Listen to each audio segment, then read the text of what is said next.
നമസ്കാരം. Movie world media middle ഈസ്റ്റിലേക്ക് സ്വാഗതം. നമ്മുടെ ജീവിതത്തിൽ സുഗന്ധം പരത്തുന്നവരുണ്ട്. ഇവർക്ക് ഒരുപാട് പ്രാധാന്യമുണ്ട്.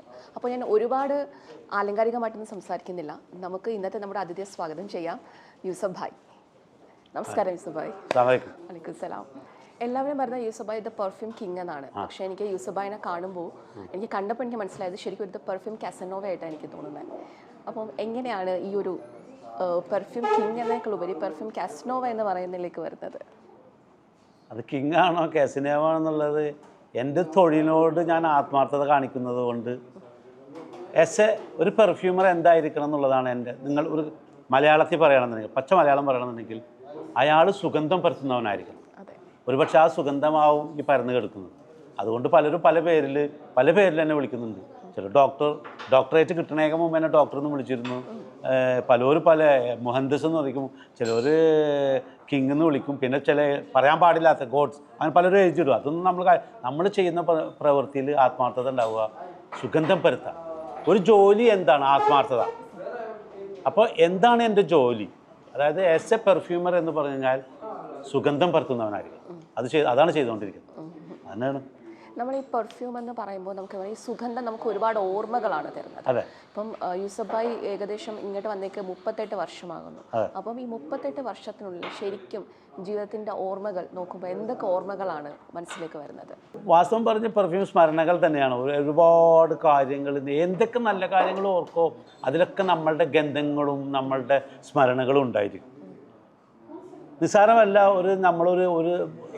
ഏത് മനുഷ്യനും ഒരു റൂട്ടിൽ എത്തണമെന്നുണ്ടെങ്കിൽ അതുമാത്രമായ ആത്മാർത്ഥ ഡെഡിക്കേറ്റ്, ഓടിയും ചാടിയും വീണ്ടും അതിൽ നിന്ന് മണ്ണും പുരണ്ടും ചോര പുരണ്ടും വീണ്ടും ഓടിക്കൊണ്ടിരുന്നിട്ട് എന്നിട്ട് വേണം നമ്മളൊരു റിസൾട്ട് എത്താൻ. തീർച്ചയായിട്ടും നമ്മൾ വിചാരിക്കും, ഞാൻ എന്ന ഈ യൂസഫ് മടപ്പനാണ് എൻ്റെ പേര്, ഈ ഇതിലേക്ക് എത്താൻ ഒരുപാട് ഇതേപോലെ സ്ട്രഗിൾ ചെയ്തിട്ടുണ്ട്.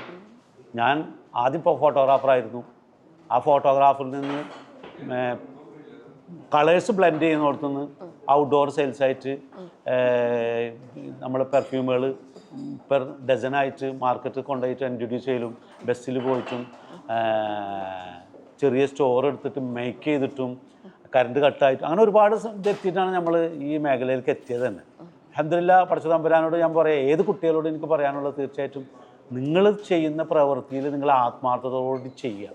അതിനെ ഫോക്കസ് ചെയ്തിട്ട് അതിന് വീണ്ടും ഒരു വീഴ്ച കൊണ്ടോ അല്ലെന്നുണ്ടെങ്കിൽ ഒരു തളർച്ച കൊണ്ടോ നമ്മളതവിടെ അതിനെ മാറ്റി വെക്കാതെ നമ്മളതിനെ വീണ്ടും കണ്ടിന്യൂ ചെയ്തിട്ട് ചെയ്യുകയാണെങ്കിൽ നമുക്ക് തീർച്ചയായിട്ടും റിസൾട്ട് ഉണ്ടാവും. അത് അനുഭവിച്ചറിയുന്നൊരു മനുഷ്യനാണ് ഞാൻ. അതുകൊണ്ടാണ് ഈ വരുന്ന പുതിയ തലമുറയോട് പറയുന്നത്, നിങ്ങൾ ചെയ്യുന്ന പ്രവൃത്തിയിൽ അർപ്പണബോധം ഉണ്ടാവും. That's it. ഇവിടെ വരുന്നതിന് മുമ്പ് നാട്ടിലെന്തായിരുന്നു ചെയ്തുകൊണ്ടിരുന്നത്? ഞാൻ പഠിച്ചുകൊണ്ടിരിക്കുന്ന കാലത്ത് ഏറ്റവും കൂടുതൽ എന്തിലാണ് ഒരുപക്ഷെ ഞാൻ എത്തപ്പെടാതെ പോയ കുറേ മേഖലകളുണ്ട്. അതെൻ്റെ ഉള്ളിൽ ഇപ്പോഴുണ്ട്. ഞാൻ ക്ലേ മോഡലിങ്ങിൽ ഫസ്റ്റായിരുന്നു പഠിക്കുന്ന കാലത്ത്, പെൻസിൽ ഡ്രോയിങ്ങിൽ ഫസ്റ്റായിരുന്നു, പെയിൻറ്റിങ്ങിൽ ഫസ്റ്റായിരുന്നു. ഇതൊന്നും കൂടാതെ ഡാൻസ്, അതായത് അന്നത്തെ കാലത്ത് തോടയം സ്റ്റൈല് ഭരതനാട്യം പഠിക്കാൻ പോയിട്ടുണ്ടായിരുന്നു. എന്നെ അറിയപ്പെടുന്നത് ഇന്നും എൻ്റെ കൂട്ടുകാർക്കും എല്ലാവർക്കും എന്നെ അറിയപ്പെടാവുന്നത് ഡിസ്കോ യൂസഫായിട്ടാണ്. ഒരു ഡിസ്കോ ഡാൻസറായിരുന്നു.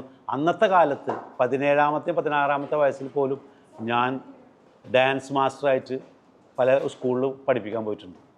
അതിൻ്റെ ഒപ്പം തന്നെ അൽഹംദുലില്ലാഹ് ചെയ്യുന്ന പ്രവൃത്തിയിൽ sports 100 meter 200 meter pole vault ഏത് ഐറ്റംസിലും ഞാൻ പങ്കെടുത്തു കഴിഞ്ഞാൽ എന്നെ വിളിച്ചിരുന്നൊരു പേരുണ്ട്.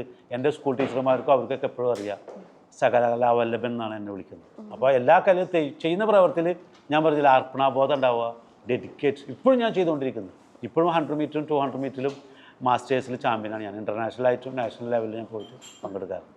അപ്പോൾ അതിൽ നിന്ന് അതൊക്കെ മാറ്റി വെച്ചിട്ട് എന്നിരുന്നാലും ഞാൻ പഠിച്ചിരുന്ന കാലത്ത് സ്കൂൾ കട്ട് ചെയ്തിട്ട് അന്നത്തെ കാലത്ത് സ്കൂൾ കട്ട് ചെയ്ത് കഴിഞ്ഞാൽ ഞങ്ങൾ സർലീന തിയേറ്റർ ഉണ്ടായിരുന്നു.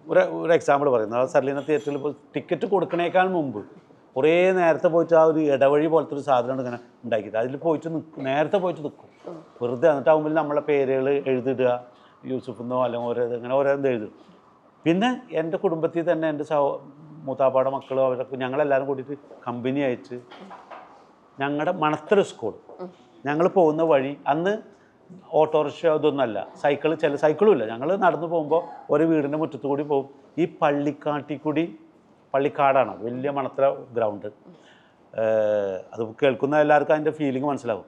ആ കാട്ടിൽ പോയിട്ട് ഞങ്ങൾ ഒളിക്കല്ല, അവിടെ ഇരിക്കും, തുണി വിരിക്കും, ട്രൗസർ ഉണ്ടാകുന്നിട്ട് തുണി വിരിച്ചിട്ട് കൊട്ടൊക്കെ കൊണ്ടുവന്നിടും, അതിൽ മുല്ലപ്പൂ കൊണ്ടുവന്നിടും, അതിൽ കൊങ്ങിണിപ്പൂ അങ്ങനെ വിളിക്കും. പിന്നെ ഓരോ പുല്ലുകളും എന്ന് വെച്ചിട്ട് നമ്മൾ വലിച്ചാൽ കിട്ടുന്ന ചില തേനുകളുണ്ട്, അത് കൊട്ടക്കായ എന്ന് പറയും, കൊട്ടക്കായ. പിന്നെ ചെറിയ ചെറിയ പേരക്കകളുണ്ടായിരുന്നു. അതൊക്കെ എനിക്ക് വാസ്തവം പറഞ്ഞു കഴിഞ്ഞാൽ ഒരുപാട് എന്നെ ഈ ഫീൽഡിലേക്ക് ഇപ്പോൾ ഉപകാരപ്പെട്ടിട്ടുണ്ട്.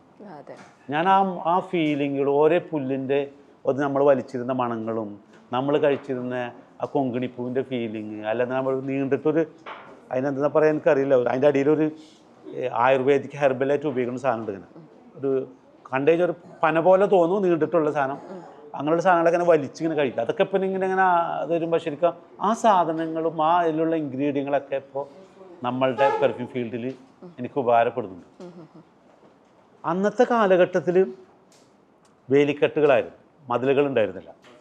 ആ വേലിക്കെട്ടുമ്പിൽ പറയാനുണ്ടല്ലോ എനിക്ക് ചീമക്കൊന്ന, ചെമ്പരത്തിപ്പൂവ്, മുല്ലപ്പൂവ്, ഒരുപാട് നീൽക്കോര്യ, അങ്ങനെ പല അതിൻ്റെ ഒക്കെ മണങ്ങൾ ഇപ്പോൾ വാസ്തവം പറഞ്ഞാൽ എനിക്കിങ്ങനെ റീക്രിയേറ്റ് ചെയ്യുക, അതിങ്ങനെ കിട്ടുകയെന്ന് പറഞ്ഞാൽ അത് അപ്പം ഒരുപാട് തന്നെ അൽഹംദുലില്ലാ സത്യമായിട്ട് പറയാം, പ്രൗഡ് ബി, ഞാനൊരു മലയാളി എന്ന നിലക്ക് എനിക്ക് ഒരുപാട് ഉപകാരപ്പെട്ടിട്ടുണ്ട് ആ മണങ്ങളും ആ സ്പൈസി തിങ്സും. ഈവൻ നമ്മൾ ബസ്സിൽ കയറി കഴിഞ്ഞ് കഴിഞ്ഞാൽ നല്ല മണങ്ങളുണ്ട്. നമ്മുടെ വർഗ്ഗങ്ങൾക്ക് മണങ്ങളുണ്ട്, നമ്മുടെ പ്രവൃത്തികൾക്ക് മണങ്ങളുണ്ട്. അതിപ്പോൾ ഒരു പക്ഷേ പറയുമ്പോൾ വശമുണ്ട്, കരുവാന്മാർ, തട്ടാന്മാർ, അല്ലെന്നുണ്ടെങ്കിൽ പണിക്ക് പോകുന്ന, അല്ലെന്നുണ്ടെങ്കിൽ ഈവൻ മുല്ലാക്ക അത്ര അങ്ങനെ പല മണങ്ങളും നമുക്ക് ഓരോ വ്യക്തിത്വത്തിനും മണങ്ങളുണ്ട്. അതൊക്കെ എനിക്ക് അത് ഒരു പക്ഷേ എൻ്റെ യാത്രകളിൽ, ഞാൻ ചെയ്യുന്ന യാത്രകളിൽ ഈ ബസ്സിൽ കയറി കഴിഞ്ഞാലോ ഞാൻ യാത്ര ചെയ്യുമ്പോഴൊക്കെ ഞാനിങ്ങനെ എപ്പോഴും ഒരേ കാര്യങ്ങൾ ഒബ്സർവ് ചെയ്തുകൊണ്ടിരിക്കും. അതൊക്കെ എന്നെ ഒരുപാട് ഉപകാരപ്പെടുത്തുന്നുണ്ട്. അപ്പോൾ നമ്മൾ ഈ പെർഫ്യൂം മേക്കിങ്ങിനൊക്കെ വരുമ്പോൾ ഈ പറയുന്നത് ഏറ്റവും പ്രധാനപ്പെട്ടാണ് നമുക്ക് കിട്ടുന്ന മണം എന്ന് പറയുന്നത്. അപ്പം ഈ പറയുന്ന നമ്മൾ കാണുന്ന ഓരോ വ്യക്തികളിലും ഓരോ വസ്തുക്കളിലും നമുക്ക് ആ മണം ഫീൽ ചെയ്യാറുണ്ട്. അപ്പോൾ ഒരുപാട് യാത്രകളും ചെയ്യുന്ന ആളാണ്. അപ്പം എപ്പോഴെങ്കിലും നമുക്ക് പെട്ടെന്നൊരു സട്ടിലായിട്ട് പെട്ടെന്നൊരു മണം കിട്ടുകയും അത് എപ്പോഴും നിലനിൽക്കുകയും ചെയ്യുന്ന അങ്ങനെ എന്തെങ്കിലും ഒരു മൊമെൻറ്റ് ഉണ്ടായിട്ടുണ്ടോ? എപ്പോഴും നിലനിൽക്കുന്ന സുഗന്ധം എന്താണെന്ന് ചോദിച്ചാൽ, ഞാൻ എൻ്റെ ഭാഷയിൽ പറയണമെന്നുണ്ടെങ്കിൽ ആസ് എ സ്മൈലാണ്. ഒരു പക്ഷേ ഞാൻ അടിച്ച പെർഫ്യൂം നിങ്ങൾക്ക് ചിലപ്പോൾ ലാസ്റ്റ് ചെയ്യണമെന്നില്ല. ഞാൻ നിങ്ങളടുത്ത് എങ്ങനെ പുഞ്ചരിച്ച് സംസാരിച്ചു അത് നിങ്ങളുടെ മനസ്സിൻ്റെ ഹൃദയത്തിൽ ഒരു നല്ല ഗന്ധമായിട്ട് കിടക്കും. ഏറ്റവും നന്നായി പെരുമാറുന്നതും ഏറ്റവും നന്നായിട്ട് നമ്മളടുത്ത് പെരുമാറുന്ന ആ പുഞ്ചിരികളാവായിരിക്കും, അതായിരിക്കും നമ്മുടെ മനസ്സിലിരിക്കുക. അതിന് ഉദാഹരണം ഞാൻ ചിലപ്പോൾ എൻ്റെ വരുന്ന കസ്റ്റമേഴ്സിനോട് ചോദിക്കാണ്ട് ഏറ്റവും വില കൂടിയ പെർഫ്യൂം തരാൻ പറയും. അപ്പം ഞാൻ അവരോട് ഉദാഹരണം പറയുന്നത് എന്താ പറയും, എൻ്റെ അടുത്ത് ജപ്പാനിൽ നിന്നൊരു പെണ്ണ് വന്നു, ഒരു പെൺകുട്ടി. അവളുടെ അടുത്ത് ഒരു അറൗണ്ട് 6 ml ബോട്ടിൽ, അരത്തോല ബോട്ടിൽ കയ്യിലുണ്ട്. അവൾ പറഞ്ഞു, ഞാൻ ജപ്പാനിൽ നിന്ന് വന്നതാണ്, എനിക്ക് ഈ പെർഫ്യൂം ഇതിൻ്റെ മണം ഉണ്ടാക്കി തരുന്നത്. ഞാൻ ആലോചിച്ചു, എനിക്ക് പെട്ടെന്ന് ആ മണം കിട്ടി. പക്ഷെ അവൾ പറഞ്ഞു, ഞാൻ ഈ മണങ്ങൾ തേടിയിട്ട് പല സ്ഥലങ്ങളിൽ പോയിട്ട് എനിക്ക് കറക്റ്റ് മണം കിട്ടിയില്ല. ഞാൻ അന്വേഷിച്ച് കഴിഞ്ഞപ്പോൾ യൂസുഫായിനെ കൊണ്ടേ പറ്റുള്ളൂ. ഞാൻ വന്നിട്ട് 3 ദിവസമായി ഇപ്പോൾ നിങ്ങളുടെ അപ്പോയിൻമെൻറ്റ് കിട്ടാൻ വേണ്ടിയിട്ട് ഒറിജിനൽ അറബിൽ താമസിക്കുന്നു. ഞാൻ ജപ്പാനിൽ നിന്ന് വന്നതാണ്. എന്നെ സംബന്ധിച്ച് ആ പെർഫ്യൂമിൻ്റെ വാല്യൂ ഓൺലി 30 ദിർഹം. എന്നെ സംബന്ധിച്ച് ആ മണം എന്ന് പറഞ്ഞു കഴിഞ്ഞാൽ 30 രൂപയുള്ളൂ, 30 ദിർഹംസ്. പക്ഷെ ആ പെൺകുട്ടിയെ സംബന്ധിച്ച് ട്രാവൽ ഞാൻ താമസിച്ച അതൊന്നല്ല, അതിനേക്കാൾ വാല്യൂ അവളുടെ ഉമ്മാടെ, അതായത് മമ്മിയുടെ മണമാണ്. അവർ ഉപയോഗിച്ചിരുന്ന ഫ്രാഗ്രൻസാണ്. അതിനു വേണ്ടിയിട്ട് എത്ര കഷ്ടപ്പെട്ടിട്ട് ട്രാവൽ ചെയ്യുന്നു, ആ മണം തേടി വരുന്നത്. അതാണ് ഏറ്റവും വിലപിടിപ്പുള്ള സാധനങ്ങൾ, അല്ലാതെ വില കൂടിയ പെർഫ്യൂമുകളല്ല.